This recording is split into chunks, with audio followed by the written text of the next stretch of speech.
Admiral Kester had served at the edge of space for 40 years.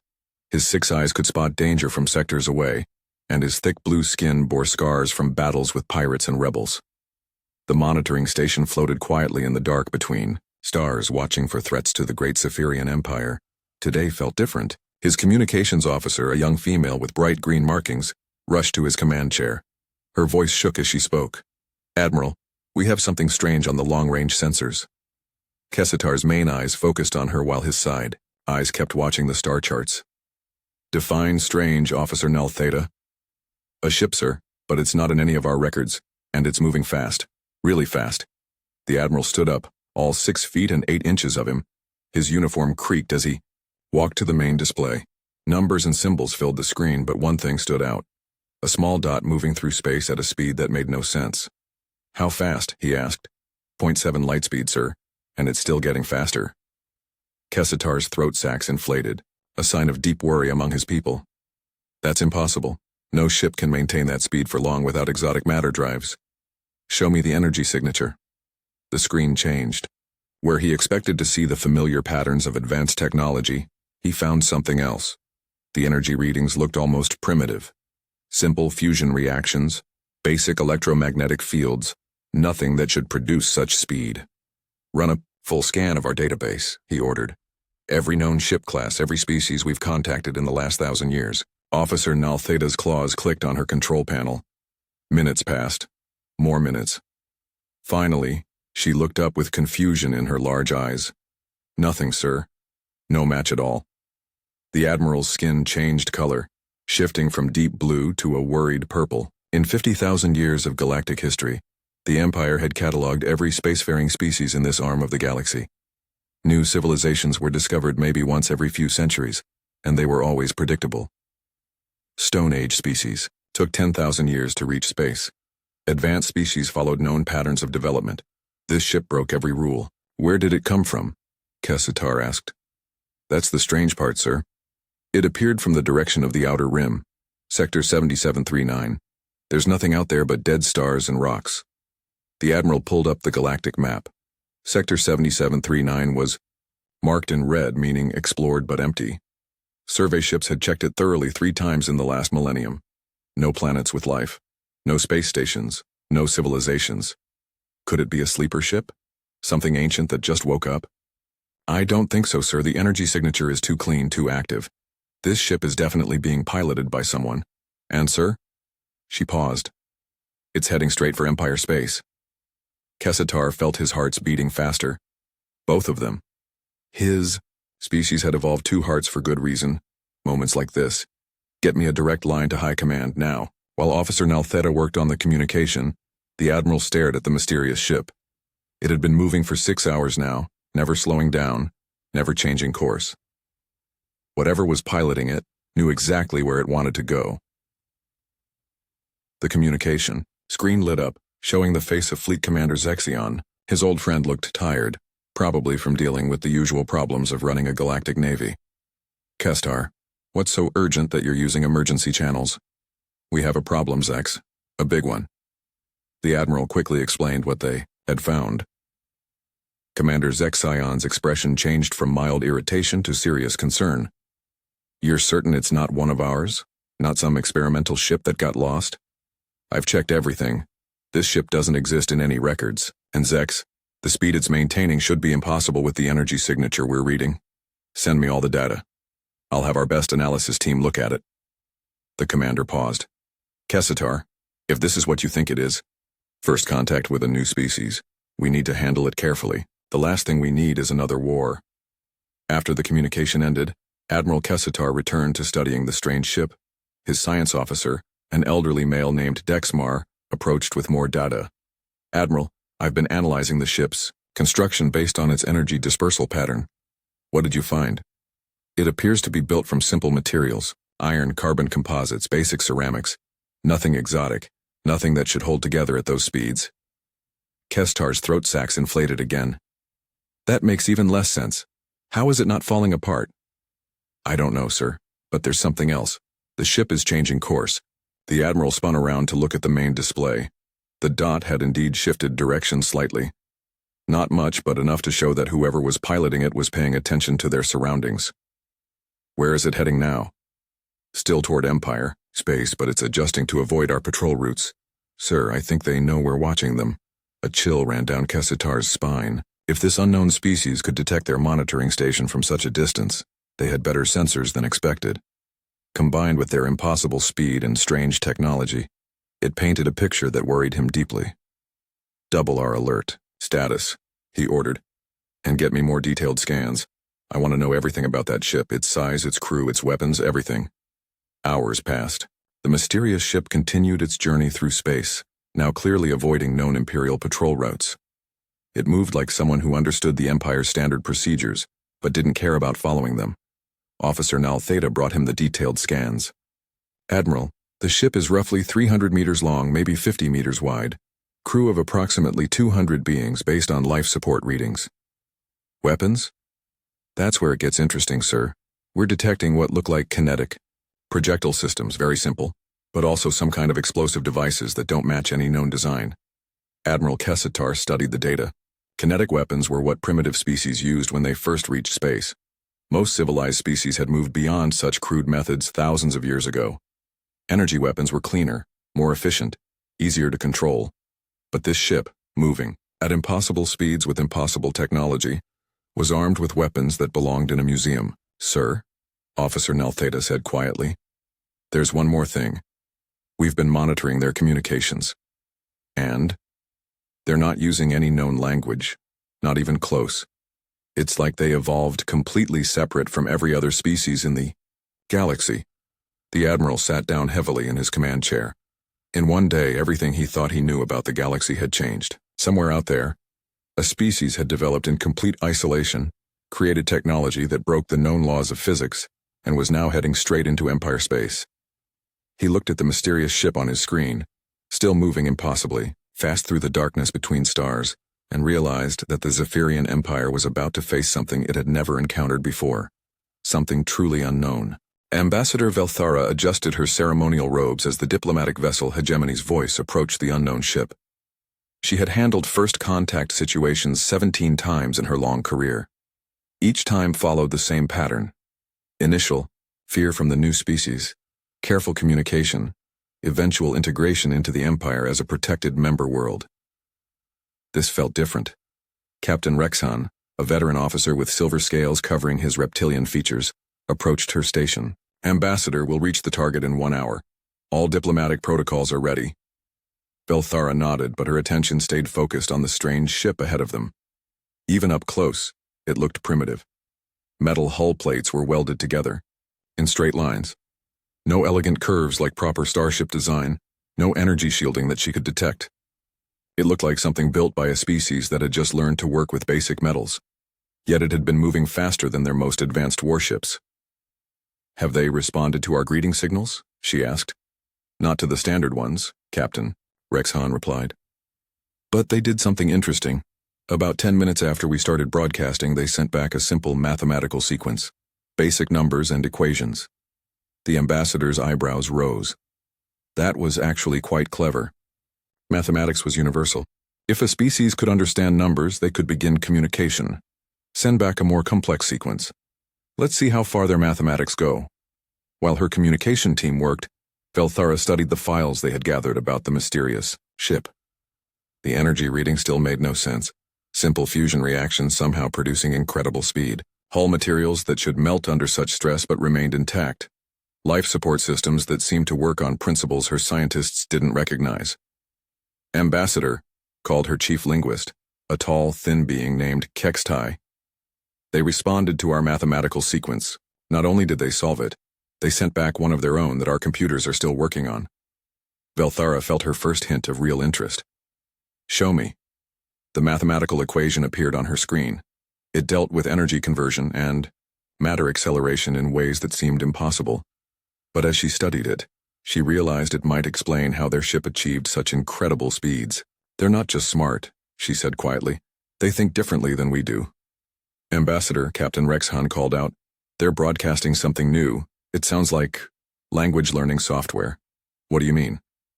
They've taken our greeting signals and created some kind of translation program. It's trying to learn our language in real time. Velthara had never heard of such a thing.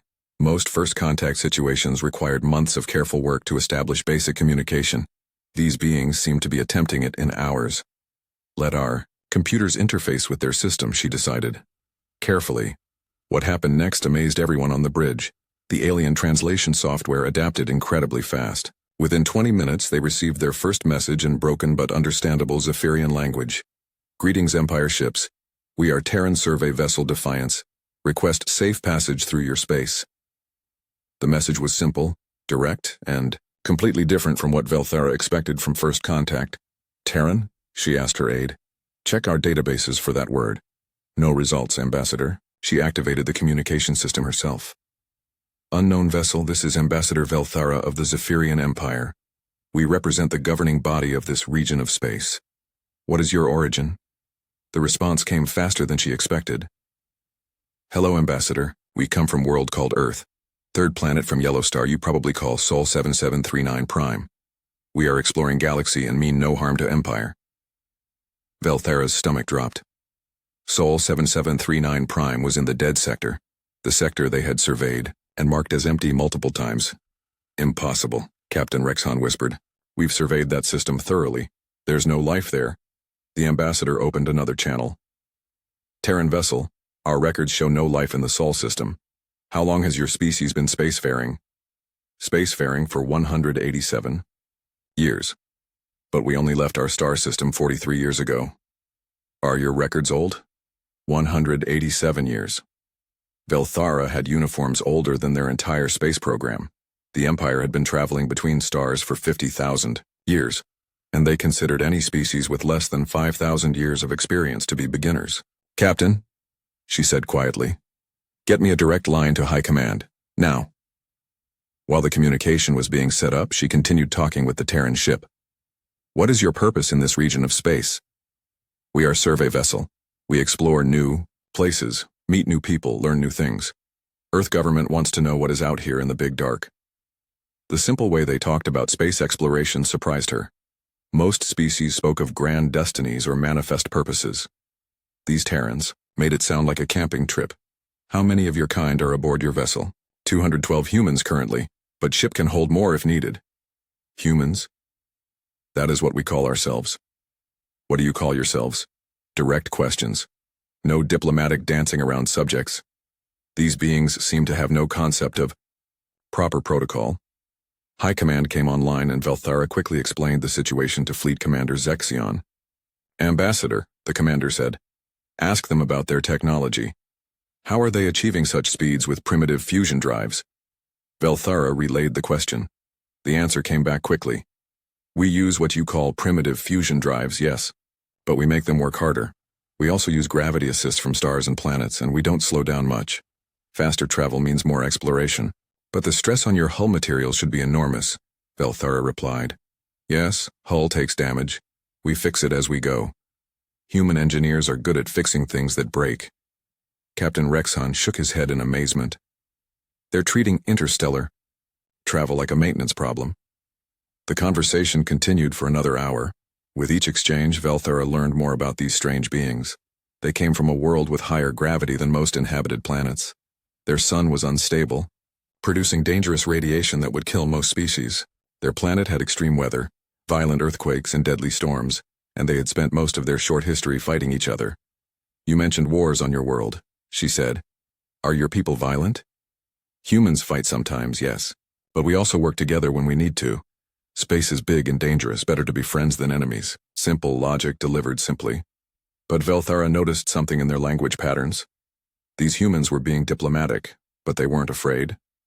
Every other species she had encountered in first contact showed some level of fear or awe when meeting the mighty Empire. These humans seemed curious but not impressed. Terran vessel, we would like to arrange a formal meeting between our peoples. Would your leaders be interested? We will ask Earth government, but decision may take time. We are very far from home, and communication is slow. How long for a message? To reach your homeworld?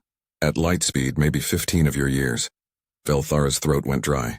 This single ship was 15 light years from home, traveling alone through completely unknown space.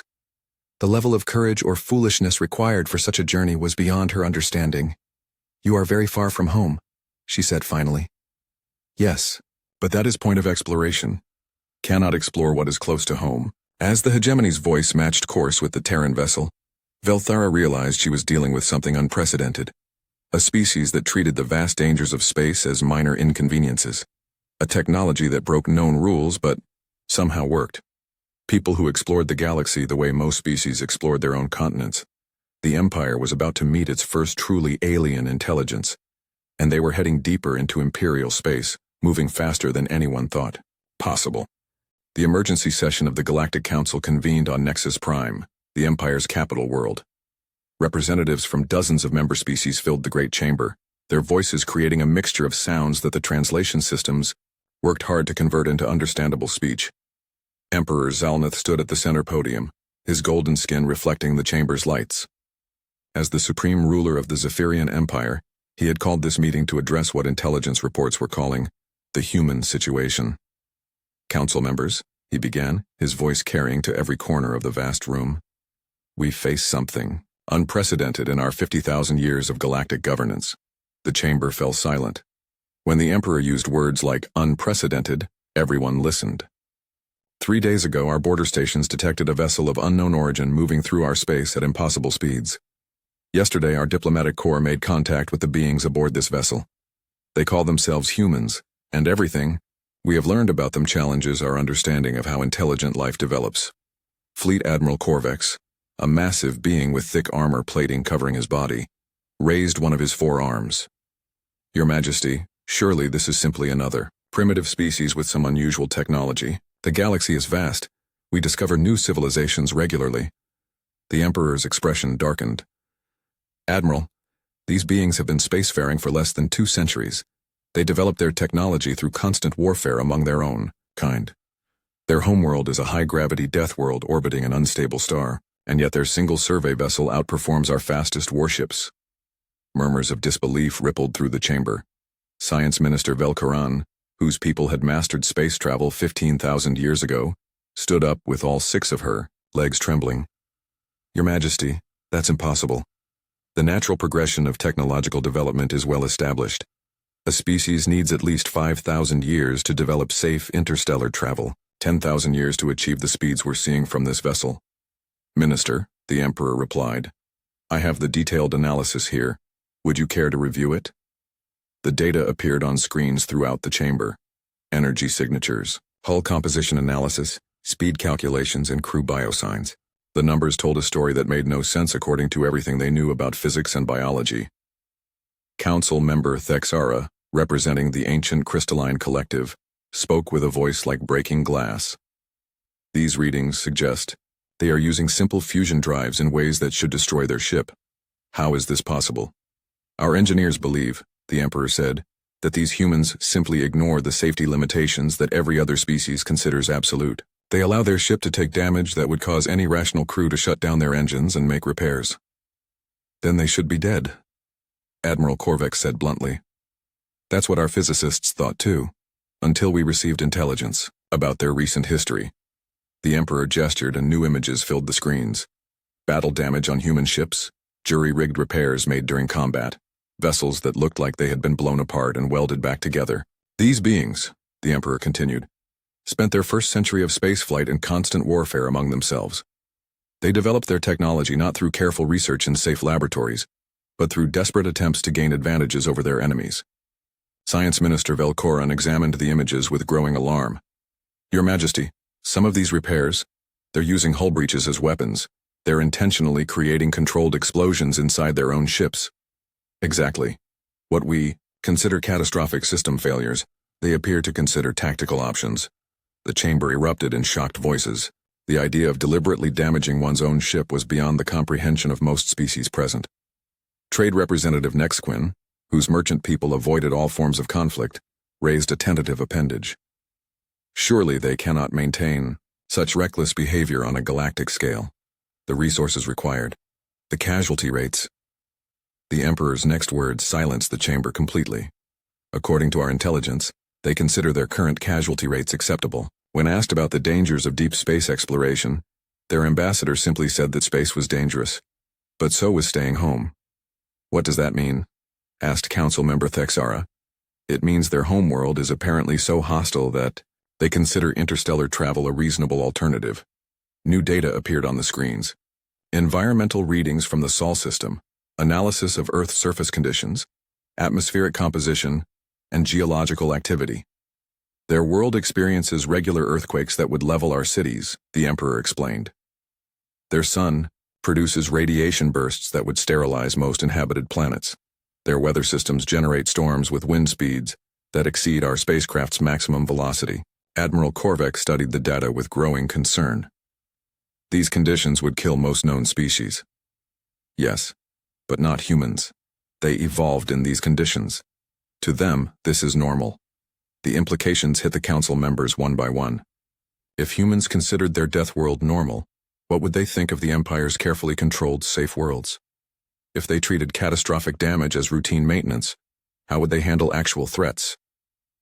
Your Majesty, Science Minister, Velkaran said quietly, how many more of their ships are out there?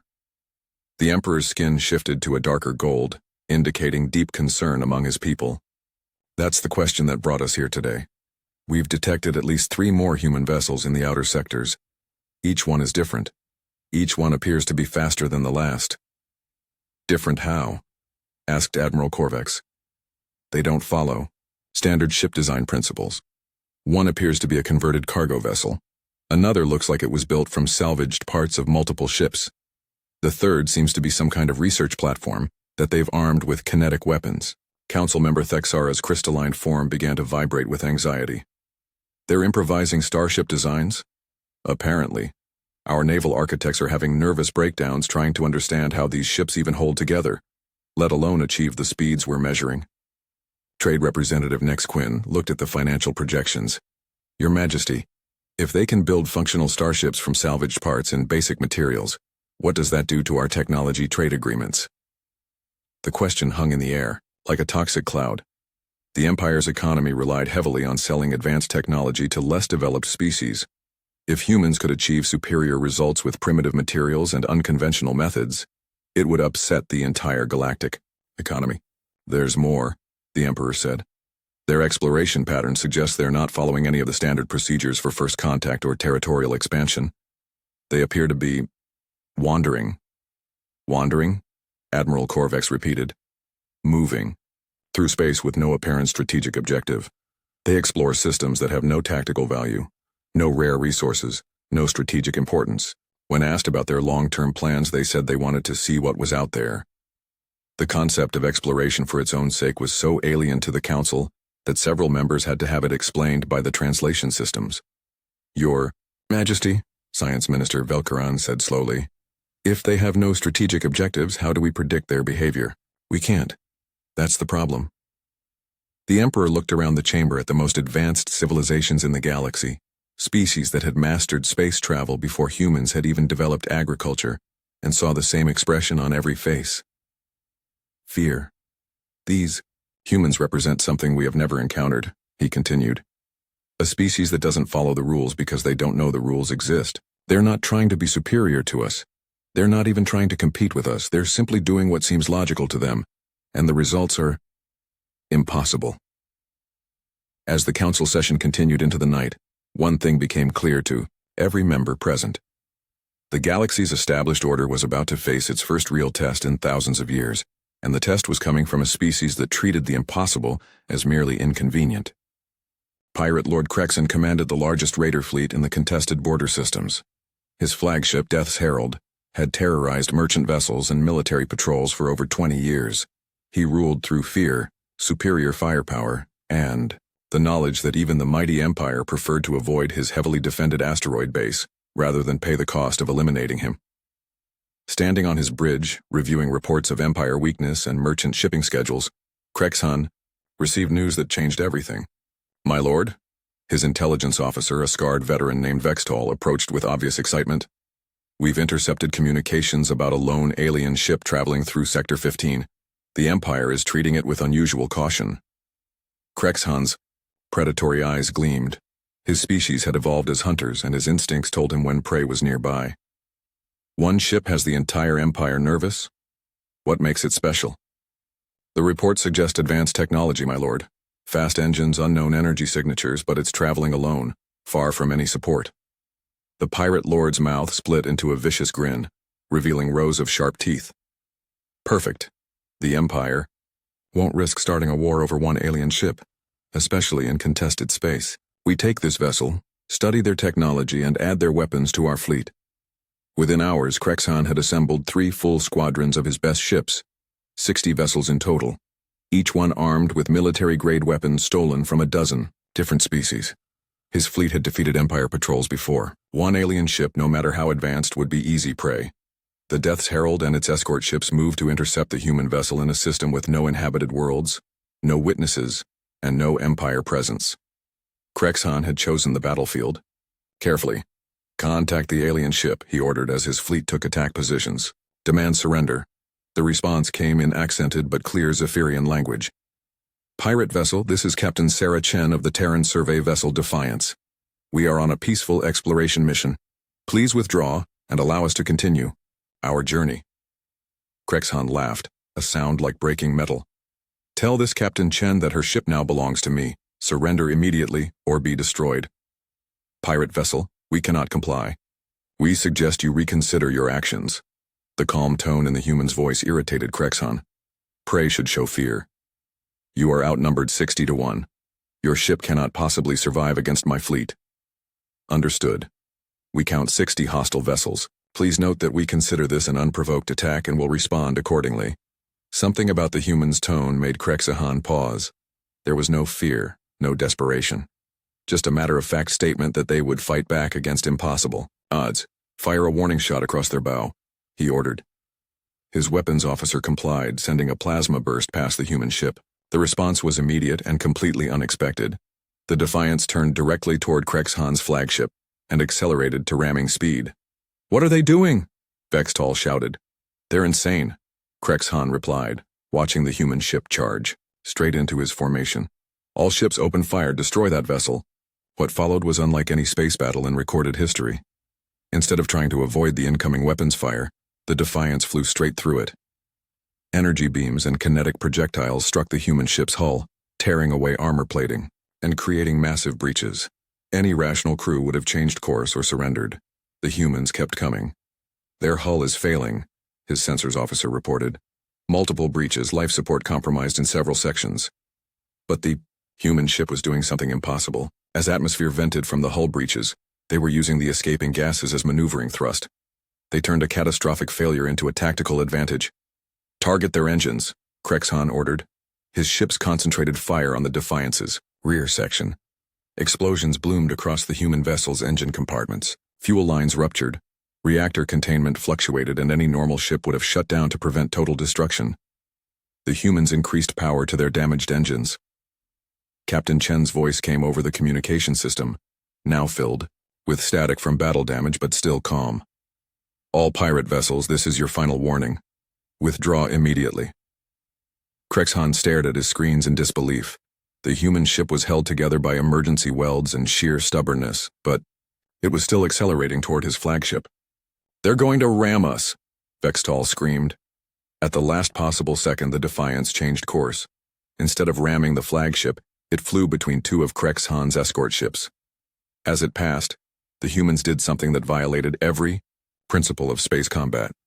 They detonated their own damaged fuel tanks. The controlled explosion caught both escort ships in its blast radius, crippling them instantly, but the humans had calculated the explosion perfectly. The blast wave pushed their own ship away from the destruction, using the force to change direction at speeds that should have killed their entire crew. Impossible, Krexhan roared. No, one uses their own ship as a bomb. The battle continued for 14 minutes. 14 minutes of the humans doing things that made no sense, using damage as a weapon, treating their own ship like a disposable tool. They rammed one pirate vessel, using their reinforced hull to break the enemy ship in half, then used the wreckage as cover while they repaired their own systems. They flew into a crossfire from 6 different directions, allowing their ship to be hit repeatedly while they targeted the pirates' weapon systems with surgical precision. When ammunition ran low, they fired pieces of their own hull as kinetic projectiles. When their energy weapons failed, They vented superheated reactor coolant as a directed weapon. When their life support systems were damaged, they used the escaping atmosphere to blind enemy sensors. By the end of 14 minutes, 57 of Krexhan's 60 ships were destroyed or crippled. The Defiance hung in space, barely holding together but still operational. Captain Chen's voice came through the static. Surviving pirate vessels, you have two choices. Withdraw immediately or join your friends.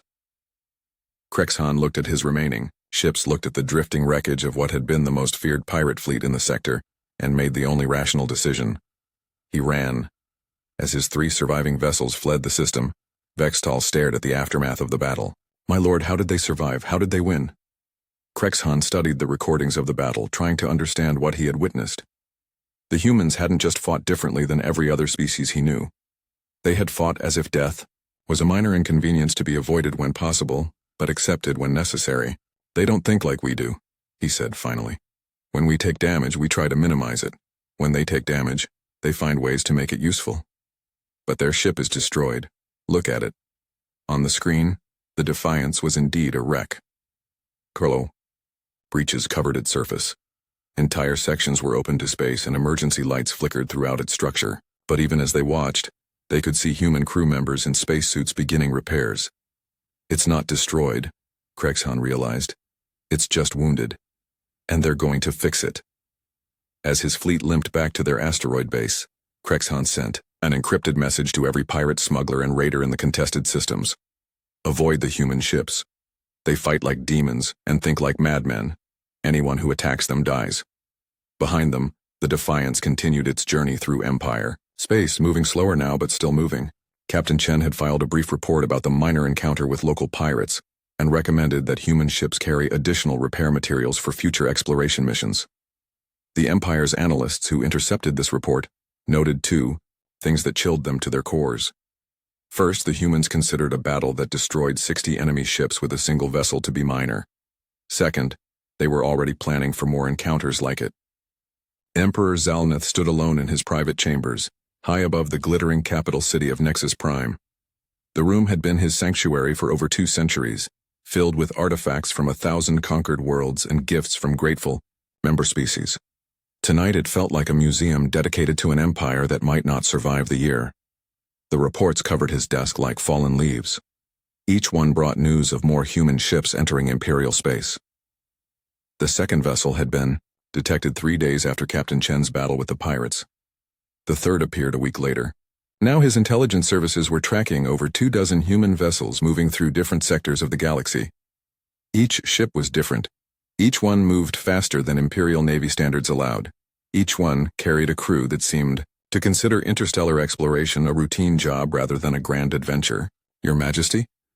His personal aide Velmar entered the chamber carrying yet another report. The latest intelligence from the Outer Rim. Zalneth accepted the document with hands that no longer felt steady. The golden skin that marked him as royalty among his people had faded to a dull bronze over the past weeks.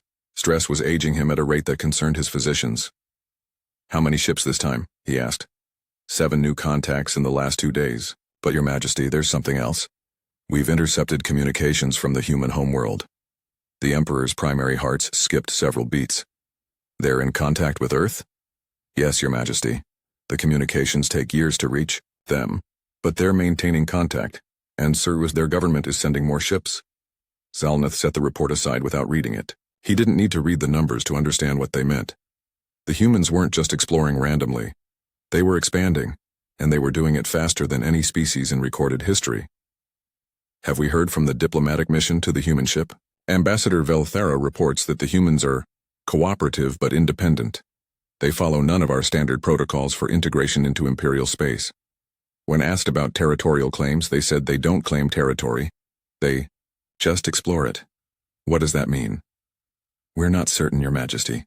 The translator systems may not be conveying the full meaning, but the humans seem to distinguish between living in a place and owning it. The Emperor walked to his window, looking out at the city that represented the pinnacle of galactic civilization. Millions of beings from hundreds of species lived and worked together under Imperial law, protected by Imperial might, guided by Imperial wisdom. It had taken 50,000 years to build this perfect order. Velmar, bring me the analysis of human expansion patterns.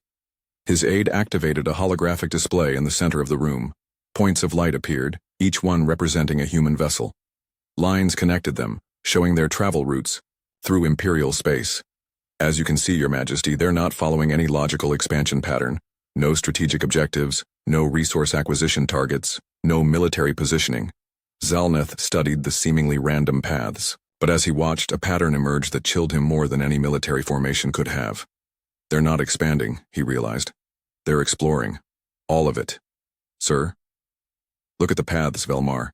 They're not trying to conquer territory or establish colonies. They're trying to see everything. Every star system, every planet, every asteroid field. They want to map the entire galaxy. The implications hit him like a physical blow. If the humans continued their current rate of exploration, they would visit every system in Imperial space within a few decades. They would make contact with every member species, every protected world, every strategic installation. They would see everything the Empire had built and understand how it all worked. Your Majesty, Velmar said quietly, the Fleet Command is requesting permission to intercept the human vessels. Admiral Corvex believes we can contain them before their numbers grow too large. The Emperor laughed, but there was no humor in the sound. Contain them? Did you read the report from Krexhan's encounter? The Pirate Lord's claims seem exaggerated. Do they? A single human ship destroyed 60 pirate vessels in 14 minutes. Not defeated, destroyed, using tactics that our military academies would classify as impossible. Zalneth activated another display, showing the battle damage analysis from the Defiance after the pirate encounter. The human ship had taken enough damage to destroy any 3 Imperial vessels, yet continued fighting and won decisively. Sir, surely our military technology is superior to pirate raiders. Is it? The Emperor pulled up comparative analyses. Our ships are more advanced, yes. Better shielding, more efficient weapons, superior sensors. But Velmar, what happens when superior technology meets an enemy that doesn't follow the rules? The question hung in the air between them.